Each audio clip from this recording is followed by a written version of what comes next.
In this video, we'll be taking a look at 5 NBA games happening on February 20th, 2026, and providing you with free team picks and total picks for each one of those games, so 10 picks in total. Welcome back to Cash Out Sports. Let's dive right into it. Oh, and don't forget to subscribe and to click the bell icon to get notified as soon as these videos get released, so that you have more time to plan out your bets as we provide these videos on a daily basis. I can guarantee that you'll have all the important information that you'll need on these 5 NBA games after fully watching this video. One more thing before we start: if you would like to gain access to our best exclusive sports picks to take your journey to the next level, then check out our Patreon in the link down below, where we offer our best single picks, parlay picks, and much more. Now let's get started. Utah Jazz versus Memphis Grizzlies. The Utah Jazz head into FedEx Forum on Friday trying to figure out who they are right now, because beating the Kings, then turning around and losing to the Trail Blazers pretty much sums up a team that has slipped in 18 of its last 24 games. They have the Rockets on deck, but honestly, when you have that many losses piled up recently, the next opponent feels more like a scheduling note than a threat board. Memphis is not in a much sunnier spot either.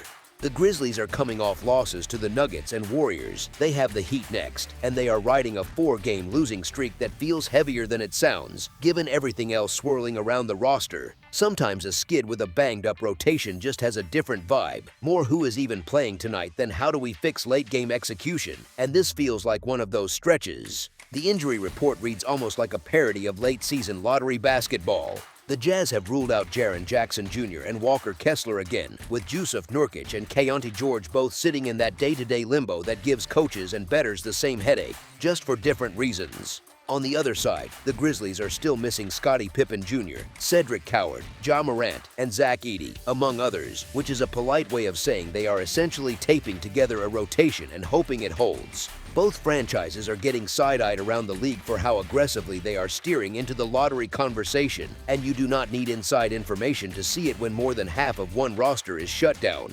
Memphis has not played in 9 days and still shows 9 players on the injury report, which is wild, and also tells you a lot about how seriously they are treating actual winning right now.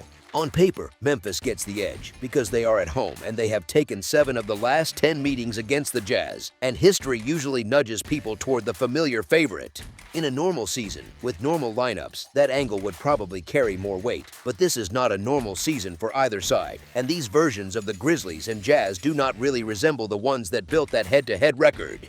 When the home team is this short-handed and clearly not pushing all chips in, laying points starts to feel more like wishful thinking than a measured stance. Taking a fragile favorite in this kind of injury and motivation mess can turn into 90 minutes of watching bench units juggle possessions and hoping talent wins out, and that is not exactly comforting. The safer emotional play, and frankly the logical one given how both organizations are handling personnel, leans toward grabbing the points with the team that is just as messy but not being asked to win by margin. As our first pick for this matchup, the Utah Jazz to cover the spread as underdogs is our full game side pick. The Utah Jazz are averaging 118.3 points on 46.9% shooting and allowing 125.9 points on 48.8% shooting, which is basically a recipe for track meets when their games stay on script. They are hitting 35% from beyond the arc and 79.9% at the free throw line, while allowing opponents to shoot 37.2% from deep, and they are pulling down 44.3 rebounds per game. Those are the stats of a team that plays fast enough, scores enough, and defends just loosely enough to keep scoreboards busy most nights. The Memphis Grizzlies are sitting at 115.3 points per game on 45.8% shooting and allowing 117.5 points on 46.9% shooting, so their profile is not exactly defensive clinic material either. They are knocking down 35.1% from 3, shooting 79.7% at the line, allowing 36.1% from deep, and grabbing 45 rebounds per game. So on raw numbers, both sides live in that space where offense generally flows and defenses leak more than coaches would like to admit in front of cameras. Here is the thing, though, those season-long stats come from lineups that are not really on the floor right now. When so many key players are out and rotations lean on fringe guys, rhythm tends to suffer, spacing gets weird, and offensive efficiency can sag even if the pace looks high. Games like this can turn strangely choppy, with missed assignments on both ends, but also broken plays, stagnant half-court sets, and long stretches where nobody really creates easy looks. Tired legs from players asked to do more than usual, combined with unfamiliar lineups sharing the floor, can drag shooting percentages down, even if the overall style still feels loose. So despite the headline numbers suggesting fireworks, there is a reasonable case that this particular version of the matchup tilts toward fewer made shots than the season averages might suggest. As our second pick for this matchup, under the projected total is our full game total pick. Cleveland Cavaliers versus Charlotte Hornets. The Cleveland Cavaliers roll into Spectrum Center on Friday night playing like a group that suddenly remembered how good it can be, fresh off wins over the Nets and Wizards with the Thunder waiting on deck next. They have taken 11 of their last 12 games, which is the kind of run that makes people start talking about them a little differently again. The Charlotte Hornets, quietly but confidently, are matching that energy even if the path has been a bit bumpier game to game. They just lost to the Rockets, turned around and handled the Hawks, and now have the Wizards lined up next, while also having snagged 10 of their last 12 outings. It is one of those stretches where both teams show up on the schedule and you immediately think, this one is going to feel bigger than just another regular season night. Here is the funny part, the Cavaliers keep stacking wins, but when you zoom in on how they treat people at the betting window, the story shifts. They are sitting at a 24-32 mark against the spread this season, which means that, on balance, the market has been a little too kind to them.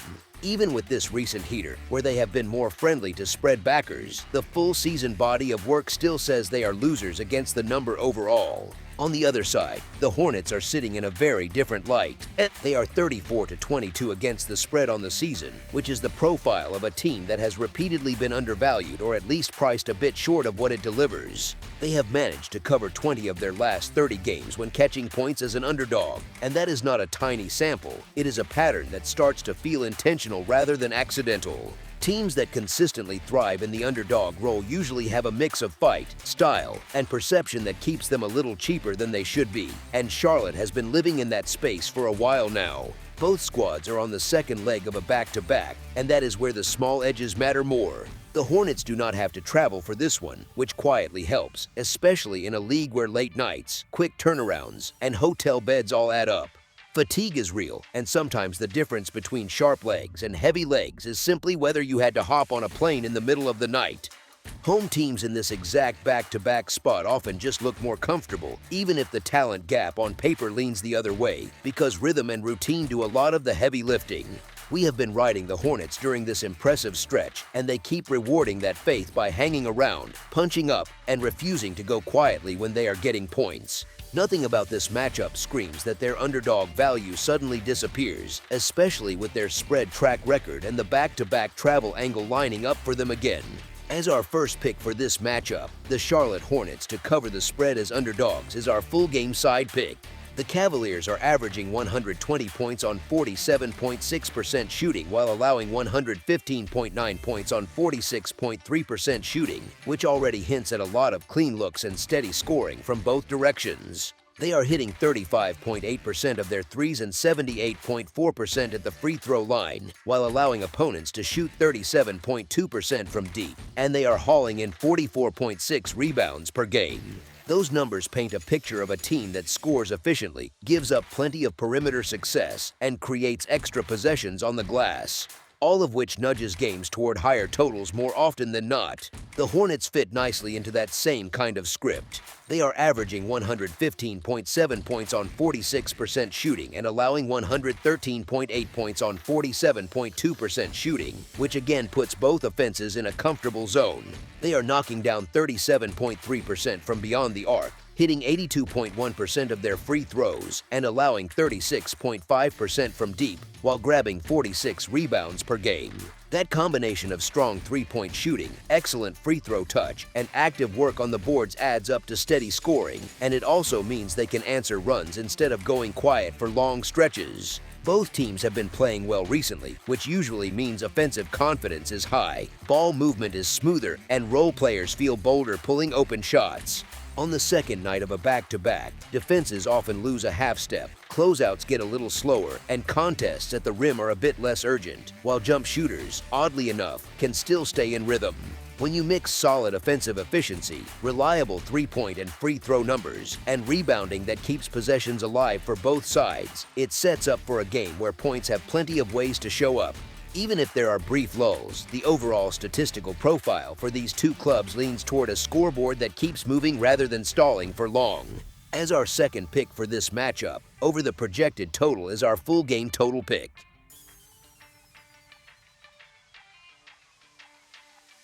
Indiana Pacers versus Washington Wizards. The Indiana Pacers and the Washington Wizards square off again at Capital One Arena on Friday night, trying to sort out who actually adjusts better on short notice. The Pacers just beat the Nets, then turned around and lost to these same Wizards, and they have the Mavericks waiting for them next. They have dropped 9 of their last 14 games, so even when they show flashes, the recent form still leans shaky. The Wizards are not exactly riding high either. They lost to the Cavs, then knocked off the Pacers, and now they have the Hornets up next. They have lost 43 of their last 60 games, which is a brutal stretch no matter how you frame it, and it lingers in the background even when they snag a win like yesterday's. In terms of personnel, the Pacers are still without Pascal Siakam, Obi Toppin, and Ivica Zubac, while TJ McConnell and Aaron Nesmith are both listed as questionable. On the Wizards side, Anthony Davis, Trae Young, and Alex Sarr have been ruled out again, which keeps both rotations looking patched together and a little fragile. It is always tricky to beat the same team twice on back-to-back nights, especially when scouting adjustments are fresh in everyone's mind. But what really stood out yesterday was how much the Pacers struggled to score against one of the weakest defenses in the league. These two just played. The Wizards won that game by 7, and yet the price on Indiana has not moved. Indiana is sitting in basically the same range it was yesterday, which is a pretty loud hint from the odds makers. Back-to-backs like this are annoying to navigate because the team that wins the first game enjoys the momentum and the praise, while the team that loses has to tweak things and attack the rematch with a different plan. Usually the second leg does not mirror the first one, and that unchanged number is suggesting exactly that kind of shift. The market is also doing its usual zigzag routine. Yesterday, the Wizards did not have much appeal as an underdog, even though Indiana was 5-22 straight up on the road, and now 5-23. Now, after the Wizards cashed, the market is drifting back toward Washington, which honestly feels like the easy reaction rather than a fresh angle. This is classic bet the team a game too late territory. Yesterday was when Washington sat off the radar and made sense. Today is when those same talking points about Indiana's poor road record and Washington being built different are being echoed across the board after the result. The problem is that now those ideas are no longer ahead of the curve, they are just following yesterday's scoreboard. The key detail is that Indiana is still being listed at the same price as yesterday, which looks a lot like the odds makers daring everyone to grab the Wizards again. We are not interested in taking that bait. The Pacers are the side that has to respond. They have reasons to clean up their offensive effort, and they only need to win this rematch by the margin of a single perimeter shot to get there. As our first pick for this matchup, the Indiana Pacers to win and cover the spread as favorites is our full game side pick. The Pacers are averaging 111.2 points on 44.9% shooting and giving up 118.6 points on 48.3% shooting, which already points to games where their defense leaks far more than their offense can comfortably cover. They are hitting 34.7% of their threes and 76.7% at the free throw line. They are allowing opponents to shoot 34.6% from deep and grabbing 42.7 rebounds per game. Those numbers suggest a team that can score enough, but also invites long stretches of trading baskets, second chances, and open looks from outside. The Wizards bring a very similar kind of rhythm into their games. They average 112.2 points on 45.6% shooting and allow 123.1 points on 47.8% shooting, which is an even louder signal that defense is more theory than practice for them. They are shooting 35.4% from beyond the arc and 77.1% from the free throw line. They are letting opponents hit 36.6% from deep and collecting 43.5 rebounds per contest. With both teams giving up clean perimeter looks and both capable of knocking down threes and free throws at respectable clips, possessions have a good chance of turning into points rather than empty trips. Neither defense profiles as one that will consistently lock in for 48 minutes, especially with the injuries and the back-to-back context. Fatigue can lead to slower closeouts, late rotations, and softer resistance at the rim, while shooters and scorers can still get comfortable if the pace holds. With both teams already showing a tendency to allow high point totals and the offensive efficiency numbers sitting in a healthy range, the setup favors a game where the scoring stays lively from quarter to quarter. As our second pick for this matchup, over the projected total is our full game total pick.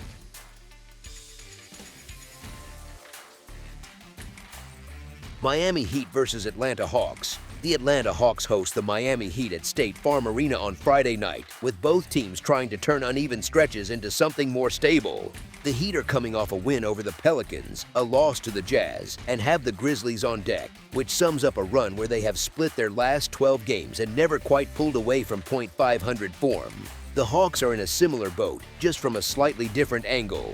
They lost to the Hornets, bounced back with a win over the 76ers, and face the Nets next, but they have still dropped 5 of their last 8 games, which keeps a bit of doubt hanging over every small surge. In terms of personnel, the Heat are still monitoring Kesha Johnson and Norman Powell, with both listed as questionable, while Tyler Herro is expected to make his return, which gives their offense a noticeable lift if he looks anything like his usual self. The Hawks have ruled out Jonathan Kuminga again, so their rotation stays thinner than it could be on the wing.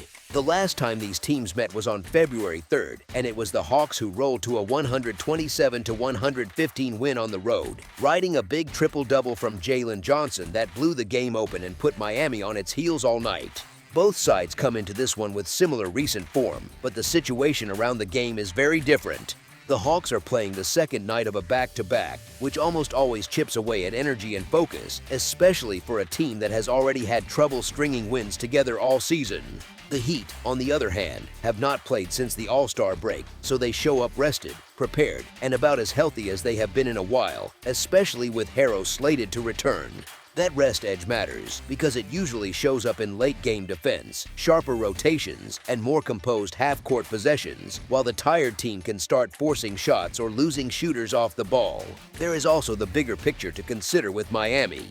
They made no moves at the trade deadline because they believe this group can still compete at a high level, and if that belief is real, matchups like this cannot slip away. You cannot talk seriously about making a run in the playoffs and then stack bad losses against teams like the Jazz and the Hawks without it shaking that narrative. With a reasonable line, a healthier roster, and the rest advantage working in their favor, this sets up as the kind of spot where Miami needs to show that their confidence in this roster is justified on the court, not just in press conferences. As our first pick for this matchup, the Miami Heat to win and cover the spread as favorites is our full game side pick. The Miami Heat are averaging 119.6 points on 46.1% shooting and allowing 117.2 points on 45.8% shooting, which shows they can score, but they are not giving away completely uncontested nights on the other end. They are hitting 36% from beyond the arc and 78.7% from the free throw line, while holding opponents to 34.7% from deep and grabbing 46.9 rebounds per game, numbers that point to decent perimeter defense and plenty of one-and-done possessions when the boards are cleaned properly. The Atlanta Hawks are averaging 117.3 points on 47.2% shooting and allowing 118.6 points on 47.6% shooting, so they live in high-scoring territory, but they also run into stretches where their shot-making has to carry a lot of weight. They are shooting 37% from 3 and 77.4% at the line, while allowing 35.8% from beyond the arc and pulling down 42.2 rebounds per game, which suggests they can heat up from outside but are not exactly dominating the glass. When you put those profiles together, you get a matchup where both teams can score, but small details can drag total points down. Miami's ability to contest threes and control the boards can slow down second-chance scoring and limit extended runs, especially against a Hawks team that already leaks points on defense and may be dealing with tired legs on the back end of a back-to-back. A more rested Heat lineup, with enough length and discipline to force tougher looks, can nudge this game toward more half-court possessions, longer trips down the clock, and fewer clean transition chances for either side. If the pace cools even a little and both teams have to work through set offenses rather than a full track meet, it becomes easier for the final tally to land below what the raw offensive averages might hint at on paper. As our second pick for this matchup, under the projected total is our full game total pick. Dallas Mavericks versus Minnesota Timberwolves. The Dallas Mavericks and Minnesota Timberwolves meet Friday at Target Center, heading into this one moving in totally different directions. The Mavericks come in off losses to the Suns and Lakers, with the Pacers up next, and they are stuck in a brutal skid with 9 straight defeats weighing on everything they do right now. The Timberwolves are living on the other side of that spectrum. They just beat the Hawks and Trail Blazers. They have the 76ers coming up, and they have taken 7 of their last 10 games, which keeps them feeling pretty steady as they gear toward the postseason. Dallas is still without a chunk of its roster, including Derek Lively II, Kyrie Irving, and Cooper Flagg, while Caleb Martin and Max Christie sit in that questionable zone that leaves everyone waiting for the final update. Minnesota, by contrast, has its main group healthy and playing well, which matters a lot when one team is building chemistry while the other is patching lineups together on the fly. The news out of Dallas that Kyrie Irving will miss the rest of the season to focus on recovering from his ACL injury for next year fits the bigger picture. It makes sense for a team that is clearly looking to develop its younger players instead of pushing hard to win right now. They went into the break on that 9-game losing streak, and now they have to face Minnesota again with Cooper Flagg ruled out because of a foot issue. Flagg was the one bright spot that made Mavericks games worth watching during this losing stretch, with some wild individual numbers keeping things interesting even when the team result was ugly. Without him, it is genuinely tough to imagine Dallas staying competitive for 4 quarters, especially since 4 of their last 5 losses have come by double-digit margins. On the Timberwolves side, those back-to-back wins over Atlanta and Portland took a bit of pressure off going into All-Star Weekend, but they still cannot get too comfortable if they want to hold a top 6 seed in the Western Conference. Adding Ayo Dosunmu was a smart move, giving them another high-level shooter who can also chip in defensively, which fits nicely with what they already do. Anthony Edwards lit up Los Angeles during the break and walked away with the All-Star Game M5P, and if he brings even a slice of that confidence into the regular season, Minnesota is going to be in very good hands. In their last 9 games as a favorite, the Timberwolves have come away with 6 wins and only 3 losses, which lines up with the idea that they usually handle business when they are expected to. Dallas has been a mess over these last 9 outings, especially on offense, where their 3-point shooting has completely vanished at times. They have had games in that stretch with just 7, 5, 9, and 3 made threes, which is rough for any modern offense, let alone one missing key creators. Without Flagg, that offensive ceiling drops even lower, and it does not help that they have covered the spread only twice in their last 15 road games, which tells you how often they fall short of expectations away from home. These teams have already met twice this season, and Minnesota has taken both matchups by double-digit margins, which fits the current health and motivation gap between them. With Dallas short-handed and clearly not in a win-now mindset, it is hard to see them suddenly finding enough firepower to stop a third straight one-sided result. We just watched the Timberwolves handle the Blazers and Hawks by 24 and 22 points, and both of those teams are at least fighting for play-in spots. Against a banged-up, tanking Mavericks group, they should be able to control the game again. The number is big, sure, but the way these two are trending, it still feels right to back Minnesota to stay hot with another comfortable win and cover in this matchup. As our first pick for this matchup, the Minnesota Timberwolves to win and cover the spread as favorites is our full game side pick.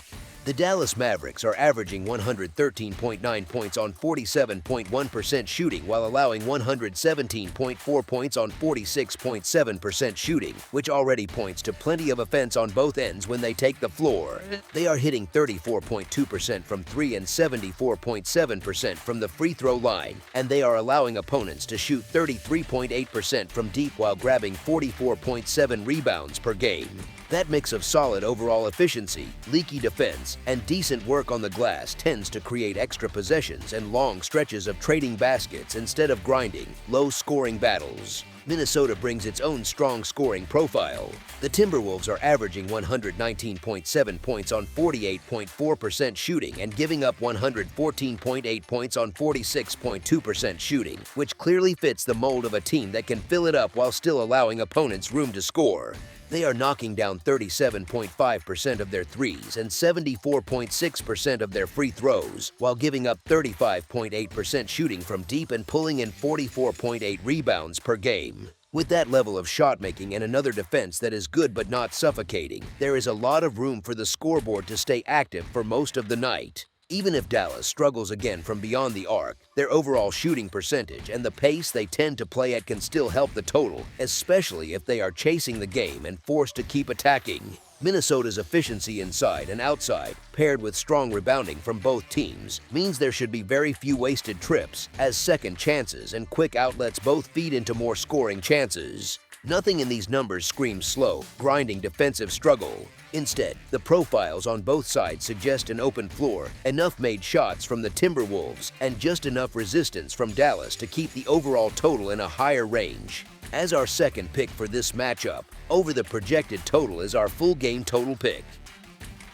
That's all for now, so if you have any other games you would like reviewed, then leave a comment down below with the game you would like analyzed, subscribe to our channel, leave a like on this video, and we'll get to it as soon as we possibly can. We would also love to hear your opinion on the picks presented to you in this video, whether you agree or disagree with them, so leave a comment down below and do let us know.